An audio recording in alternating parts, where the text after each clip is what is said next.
মুসলমানদের নাবালেগ সন্তানদের বেহেশতে যাওয়ার ব্যাপারে কোনো মতভেদ নেই। এ ব্যাপারে সকলেই একমত যে তারা বেহেশতে যাবে। কিন্তু অমুসলিমদের নাবালেগ সন্তানদের ব্যাপারে মতভেদ আছে।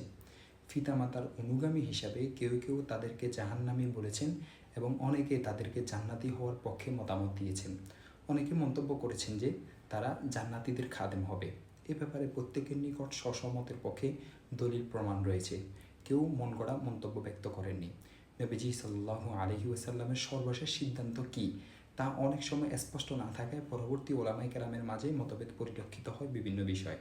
তবে এই ব্যাপারে নির্ভরযোগ্য মত এটাই বলা হয় যে তাদের সকলকে জান্নাতি বা সকলকে জাহান্নামী বলে স্থির কোনো মন্তব্য করা যাবে না। কেবল এতটুকু বলা যায় যে হাশরের ময়দানে বিশেষ পরীক্ষার মাধ্যমে তাদের কিছু সংখ্যককে জান্নাতি এবং কিছু সংখ্যককে জাহান্নামী হওয়ার ঘোষণা দেওয়া হবে। এতটুকুর উপর বিশ্বাস রাখা আমাদের কর্তব্য। এর চেয়ে বেশি বুঝতে চেষ্টা করা বা এই ব্যাপারে আল্লাহর সিদ্ধান্তের উপর কোনো আপত্তি উত্থাপন করা এটি ঈমানের জন্য মারাত্মক হুমকি স্বরূপ। হযরত ইমাম আবু হানিফা রহমতুল্লাহি আলাইকে এ সম্পর্কে প্রশ্ন করা হলে তিনি সাফ উত্তর দেন, এ ব্যাপারে কোনো স্থির সিদ্ধান্ত আমার জানা নেই। দেখতে পারেন তিবি শারহে মেশকাত 1 নং খণ্ড 262 নং পৃষ্ঠা এবং মেশকাতের সরা 1 নং খণ্ড 166 নং পৃষ্ঠা, ফয়জুল বারি শারহে বুখারী 4 নং খণ্ড 434 নং পৃষ্ঠা এবং আশরাফুত তাওজি মেশকাতের সরা 1 নং খণ্ড 241 নং পৃষ্ঠা।